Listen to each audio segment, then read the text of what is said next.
The mountain pass reeked of sulfur and ash. Marcus Thorne stumbled through the scorched wasteland, his boots crunching against blackened earth that still radiated heat from battles fought days before. He was a scavenger now, reduced to picking through the remnants of a war between gods and monsters. The Dragon Wars had ravaged the continent, leaving nothing but devastation in their wake. He hadn't expected to find anything valuable this far into the Deadlands.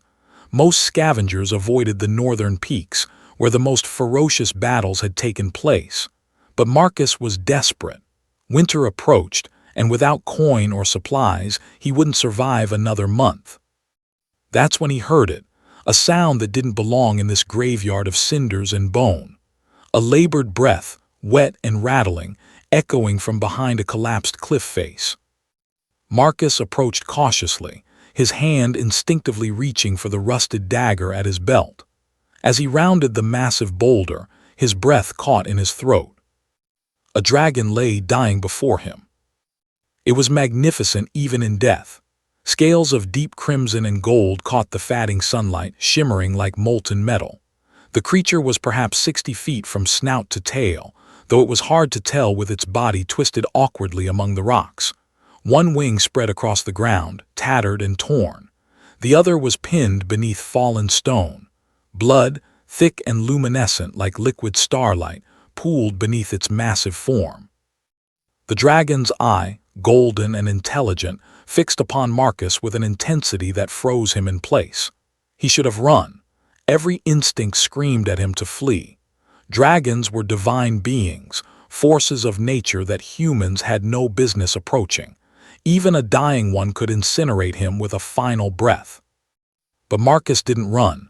Something in that gaze held him, not fear but recognition, understanding, perhaps even hope. Human, the dragon spoke, its voice resonating through Marcus's chest like distant thunder. Each word cost it visible effort. You are unexpected. Marcus found his voice, though it came out as barely a whisper. I didn't mean to disturb you. I was just scavenging, the dragon finished, a sound that might have been laughter rattling in its throat. Honest, at least. Come closer, child of men, I have little time. Against every rational thought, Marcus stepped forward. He could feel the heat radiating from the dragon's body, could smell the peculiar scent of its blood, like thunderstorms and cinnamon. What happened to you? Marcus asked. Betrayal, the dragon rasped. My own kind turned against me. I refused to burn your cities to reduce your kind to ash and memory. For this mercy I was named traitor. Its eye dimmed for a moment, then focused again on Marcus. They wanted genocide. I wanted something different. Marcus knelt beside the great head, suddenly understanding the magnitude of what lay before him. This wasn't just any dragon. This was a rebel, a protector. While others of its kind had ravaged humanity, this one had chosen differently and paid the ultimate price. Is there anything I can do? The question felt foolish even as Marcus spoke it. What could a human possibly do for a dying dragon? The dragon's eye brightened slightly. Yes, there is something, a choice I offer you, Marcus Thorne. Marcus startled. You know my name. I know many things. I have watched you, watched your kindness when others showed cruelty, watched you share your meager food with starving children in Millhaven, watched you pull a wounded soldier from flames when others fled. The dragon shifted, and Marcus saw the pain the movement caused. You are ordinary in power but extraordinary in heart. That is why I chose to fall here where you would find me. I don't understand. My essence, my power, my memories, my very soul, it cannot simply dissipate. Dragon magic is eternal. It must pass to another, or it will be claimed by those who destroyed me, used to fuel more destruction.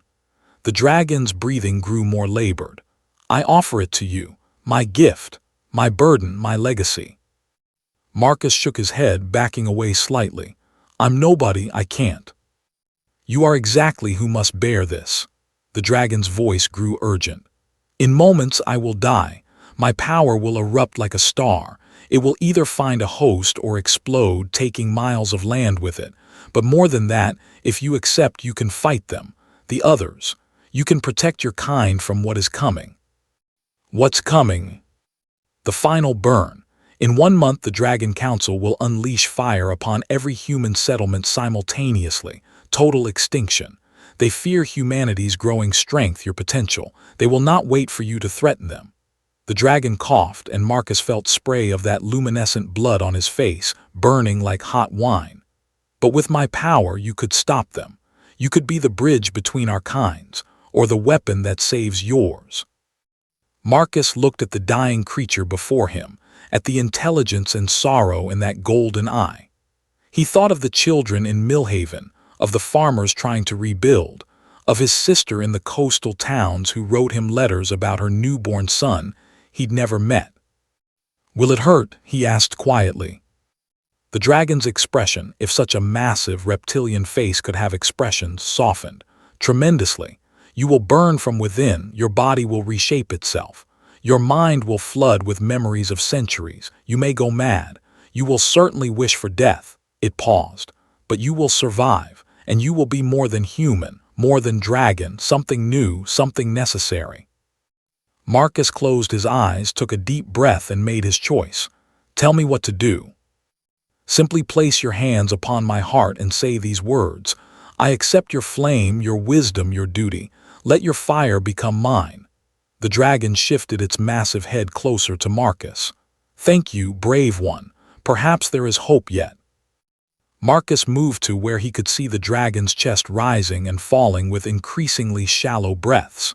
He placed both hands on the warm scales, feeling the heartbeat beneath, slow, irregular fatting. He looked once more into that golden eye and saw approval there. Gratitude. "I accept your flame, your wisdom, your duty," Marcus said, his voice growing stronger with each word. "Let your fire become mine." For a heartbeat, nothing happened. Then the world exploded into light and agony. The dragon's body began to glow, brighter and brighter, until Marcus had to squeeze his eyes shut. He felt the creature's final heartbeat beneath his palms, a percussion that seemed to shatter reality itself. Then the light rushed into him, through his hands, consuming him. Marcus screamed. It felt like every cell in his body was being immolated and reborn simultaneously. His veins burned with liquid fire. His bones seemed to vibrate at frequencies that shouldn't exist, and with the pain came everything else. Memories flooded his mind. He soared above mountains that no longer existed, witnessed the birth of stars, learned the true names of winds and the songs of deep earth.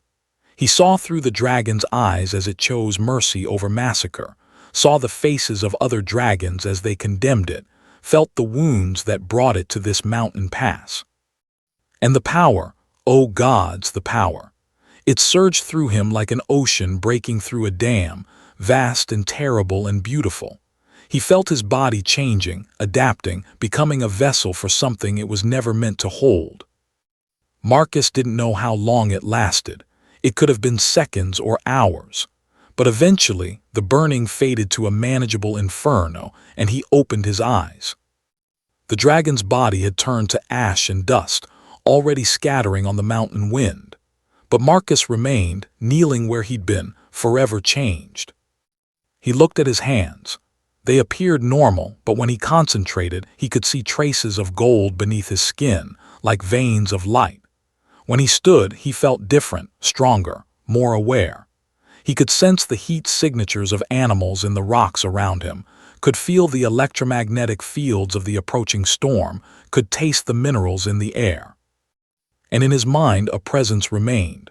Not the dragon itself, it had truly died, but its essence, its knowledge, its purpose.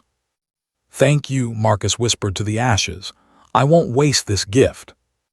He turned from the mountain pass and began walking toward civilization, toward his destiny, toward the battle that would determine whether humanity survived or perished. The dragon wars weren't over. They were just beginning. But now humanity had something it had never possessed before, a champion who understood both worlds, a scavenger who had become a guardian, a human who carried a dragon's fire in his soul. Marcus Thorne walked down from the mountain, and with each step he learned to master the power burning within him. In 1 month the final burn would come, but he would be ready. He had to be. For the children of Millhaven, for his sister and her newborn son, for every human life that hung in the balance. A dragon had died in his arms. Now its purpose lived in his heart, and Marcus Thorne would make certain that sacrifice meant something. The real war was about to begin.